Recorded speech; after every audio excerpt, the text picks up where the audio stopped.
The rhythmic metallic clack shattered the absolute silence of the grand cafeteria.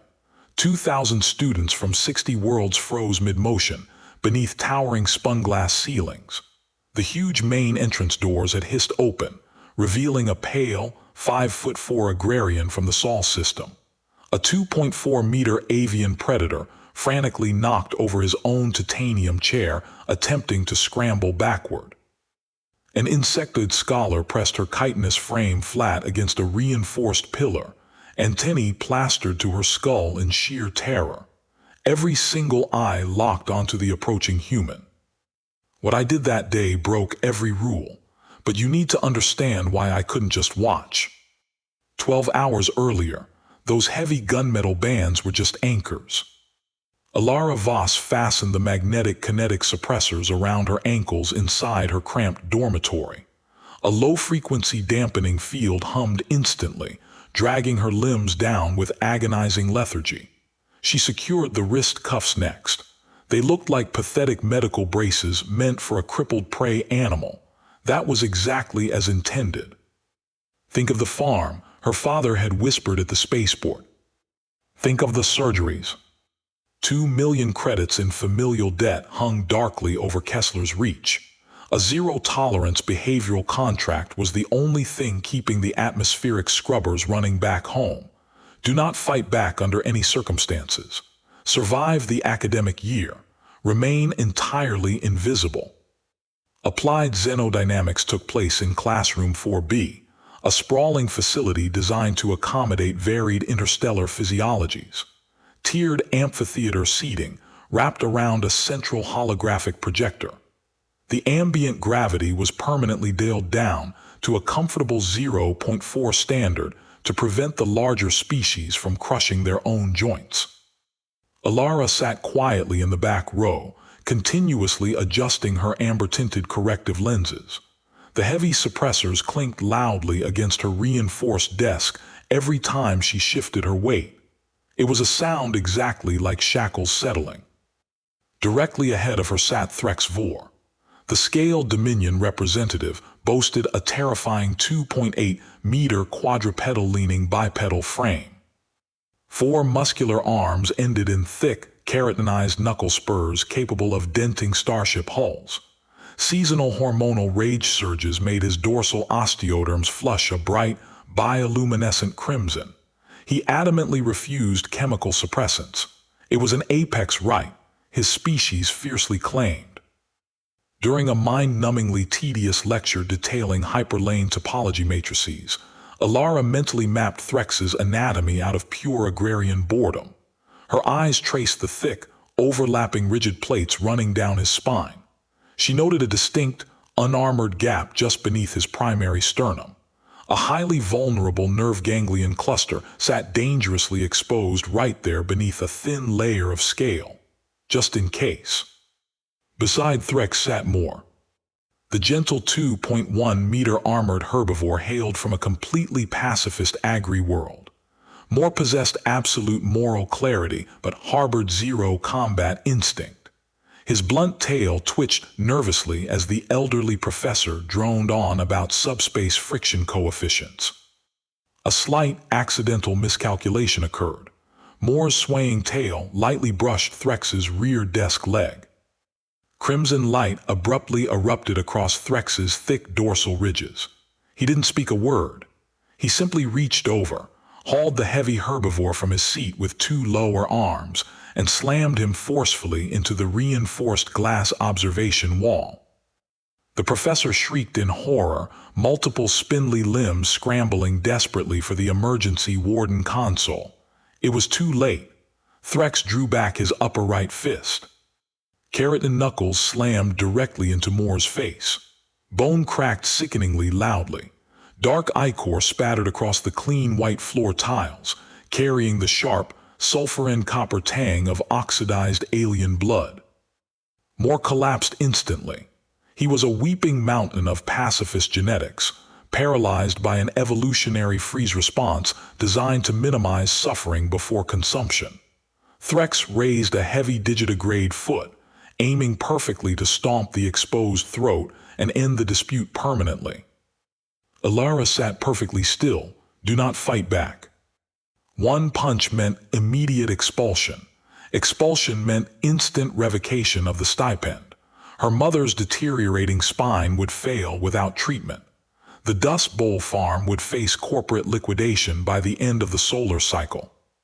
30 other students remained absolutely frozen by terror protocols deeply hardwired into their genetic code. No one breathed. No one moved.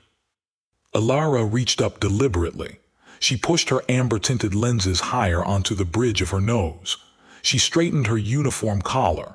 Then, she reached down for the dull metal clasps at her wrists. Clack. The right wrist suppressor hit the floor. Clack. The left followed, rolling slightly across the tiles. Clack, clack. Ankle weights dropped heavily away. 80 pounds of localized magnetic resistance vanished in a heartbeat. Gravity effectively died in that room. Or rather, the local 0.4 standard equivalent suddenly failed to register against muscular density forged in the 2.5 G crushing weight of Sol 3. Alara vaulted over 2 rows of desks in a single, fluid arc, launching herself across the amphitheater. Threx's heavy foot was descending rapidly toward Moore's neck. It never landed. Alara intercepted the apex predator midair. She drove her right elbow with maximum kinetic transfer precisely into the soft gap beneath his primary sternum. The 340-kilogram reptilian warrior vaulted backward. He crashed through an alloy desk, shattering it into jagged metallic shrapnel, before slamming brutally against the far wall. Absolute silence swallowed the sprawling classroom. Threx rose slowly from the wreckage. Feral rage replaced all higher cognitive function. Solid obsidian sclera swallowed his eyes completely. He lunged forward. A 6-meter closure rate took merely a fraction of a second for a specialized ambush predator. To Alara, he moved like a creature swimming through thick molasses. She pivoted sharply on her left heel. The lethal fist sailed harmlessly past her cheek, creating a noticeable vacuum breeze against her pale skin. She planted her heavy boot directly into his primary right knee joint. A sharp, sickening pop echoed loudly off the acoustic ceiling panels. Threx buckled instantly, roaring in primal agony. His lower left arm whipped frantically around her waist. Abrasive claws tore right through her synthetic uniform fabric, digging deeply into her ribs. The pain was immediate, sharp, and blinding. Adrenaline flooded the human endocrine system. Her brain bypassed standard muscular limiters. Hysterical strength cascade officially initiated. Alara wrapped both arms tightly around the thick reptilian forearm, pinning her. She planted her boots firmly on the bloody tiles, arched her back, and applied brutal rotational torque. The frail Deathworlder bent the apex predator's arm backward against its natural joint articulation. The vice-like grip broke.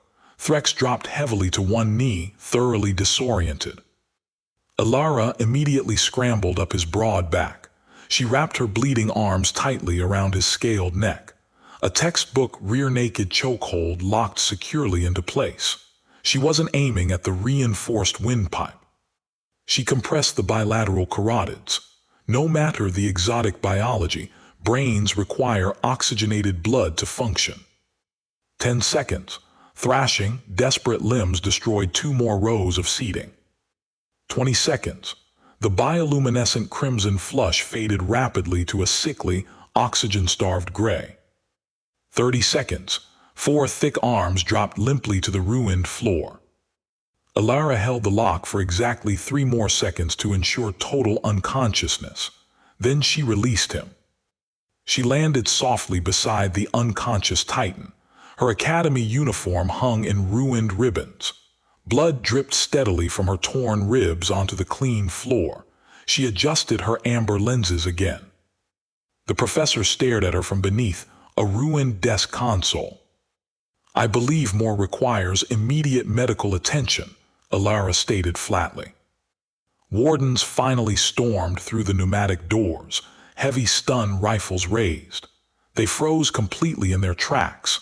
The Academy's most lethal student lay utterly incapacitated among ruined furniture. Standing quietly over him was the fragile exchange student from the newest probationary world. Which brought her here? Alara kept her eyes securely forward, shoulders pulled back. Every measured step resonated loudly through the vast cafeteria hall. The suppressors struck the polished floor. They were not a crutch anymore, but a deafening war drum.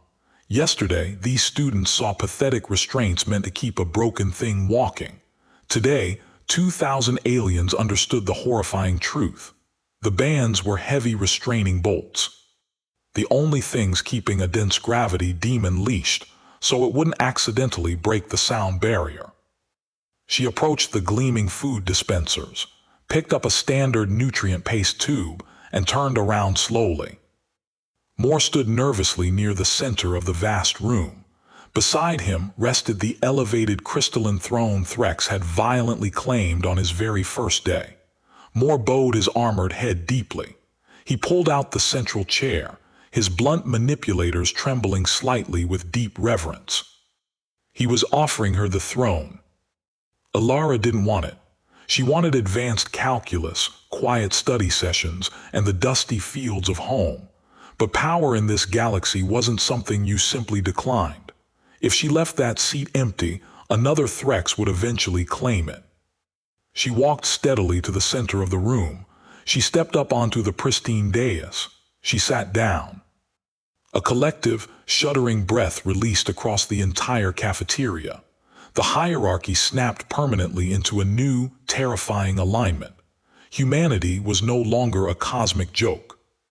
High Warlord Vaxor of the Draconis sector had not demanded her execution, but rather sent a highly encrypted message demanding to know why Earth hid its true warrior caste. The holding cell possessed 0 corners, just smooth white containment bulkheads. A hovering medical drone methodically sealed Alara's claw marks with cold, translucent dermal sealant.